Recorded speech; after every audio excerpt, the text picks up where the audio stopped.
Dans cette vidéo, nous allons nous intéresser à la planète Mercure. La planète Mercure est similaire à la Lune à bien des égards. Comme la Lune, elle n'a pas d'atmosphère et sa surface est fortement cratérisée. Mercure est la planète la plus proche du Soleil et conformément à la troisième loi de Kepler, elle a la période de révolution la plus courte autour du Soleil, 88 de nos journées terrestres, et la vitesse orbitale moyenne la plus élevée, 48 km par seconde. Elle porte le nom du dieu messager des Romains. Comme Mercure est proche du Soleil, il peut être difficile de la repérer dans le ciel. Elle est donc plus facilement visible lorsque son orbite l'éloigne le plus possible du Soleil. Le demi-grand axe de l'orbite de Mercure, c'est-à-dire la distance moyenne de la planète par rapport au Soleil, est de 58 millions de kilomètres, soit 0,39 unités astronomiques. Cependant, parce que son orbite a une excentricité élevée de 0,206, la distance réelle de Mercure par rapport au Soleil varie de 46 millions de kilomètres en périhélie et de 70 millions de kilomètres à l'aphélie. La masse de Mercure est d'un 18e de celle de la Terre, ce qui en fait la plus petite des planètes rocheuses. Mercure est également la plus petite planète, à l'exception des planètes naines, avec un diamètre de 4878 km, soit moins de la moitié de celui de la Terre.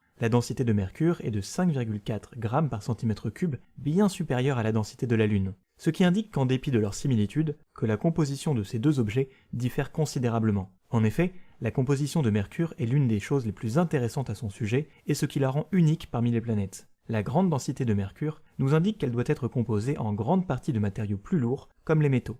Les hypothèses les plus probables pour expliquer la structure de Mercure suggèrent un noyau métallique en fer et nickel représentant 60% de la masse totale.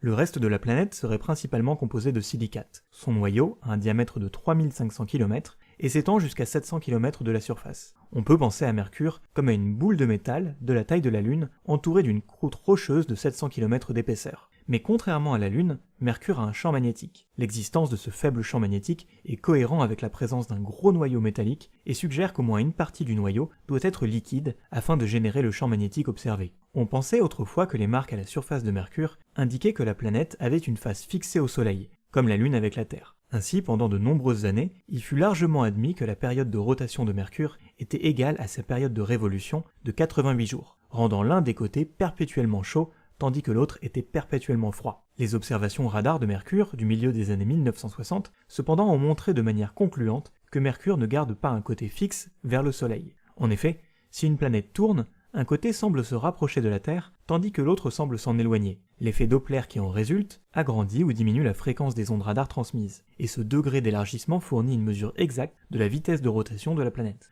La période de rotation de Mercure est donc de 59 jours, ce qui ne représente que les 2/3 de la période de révolution de la planète. Mercure étant proche du Soleil, elle est très chaude du côté où elle est en journée. Mais comme il n'y a pas d'atmosphère, pendant les longues nuits, il fait étonnamment froid. La température en surface grimpe à 430 degrés à midi. Après le coucher du Soleil, cependant, la température baisse pour atteindre moins 170 degrés juste avant l'aube. Il fait encore plus froid dans les cratères près des pôles qui ne reçoivent aucune partie de la lumière du Soleil. La plage de température sur Mercure est donc de 600 degrés, une différence plus grande que sur n'importe quelle autre planète du système solaire. Le premier vol rapproché de Mercure eut lieu en 1974, lorsqu'un vaisseau spatial américain, Mariner 10, passa à 9500 km de la surface de la planète, ce qui permit de transmettre plus de 2000 photographies à la Terre, révélant des détails avec une résolution jusque-là inégalée, allant jusqu'à 150 mètres. Par la suite, la planète a été cartographiée en détail par le vaisseau spatial Messenger, qui fut lancé en 2004, et qui effectua plusieurs survols de la Terre, de Vénus et de Mercure, avant de s'installer en orbite autour de Mercure en 2011. Il mit fin à sa vie en 2015, quand il lui fut commandé de s'écraser à la surface de la planète. À première vue, la surface de Mercure ressemble fortement à la Lune. Elle est recouverte de milliers de cratères et de bassins plus vastes atteignant 1300 km de diamètre. Certains des cratères les plus brillants sont rayés, comme Tycho et Copernic sur la Lune, et beaucoup ont des pics centraux. Il y a aussi des falaises de plus d'1 kilomètre de haut et de centaines de kilomètres de long, ainsi que des crêtes et des plaines. Les instruments de Messenger ont mesuré la composition de la surface et cartographié l'activité volcanique passée. L'une de ces découvertes les plus importantes a été la confirmation de la présence de glace dans les cratères près des pôles, et la découverte inattendue de composés organiques riches en carbone mélangés à la glace d'eau. La plupart des cratères mercuriens ont été nommés en l'honneur d'artistes, d'écrivains, de compositeurs et d'autres personnes liées aux arts et aux sciences humaines, contrairement aux scientifiques commémorés sur la Lune. Parmi les cratères figurent Bach, Shakespeare, Tolstoï, Van Gogh et Scott Joplin. Il n'y a aucune preuve de tectonique des plaques sur Mercure, cependant, de longs escarpements peuvent parfois être aperçus traversant des cratères. Cela signifie qu'ils doivent s'être formés plus tard que les cratères. Ces longues falaises courbes semblent avoir leur origine dans la compression de la croûte de Mercure. Apparemment, à un moment de son histoire, la planète a rétréci, froissant sa croûte, et elle dut le faire après que la plupart des cratères à sa surface se soient déjà formés. Si la chronologie standard des cratères s'applique à Mercure, ce rétrécissement dut avoir lieu au cours des 4 derniers milliards d'années, et non pendant la première période de bombardement intense du système solaire. Le problème de la compréhension de la surface de Mercure est l'inverse du problème posé par la composition de la Lune. Nous avons vu que, contrairement à la Lune, Mercure est principalement composé de métal. Cependant, les astronomes pensent que Mercure aurait dû se former avec à peu près le même rapport métal-silicate que celui trouvé sur la Terre ou Vénus. Pourquoi a-t-elle donc perdu autant de matière rocheuse ?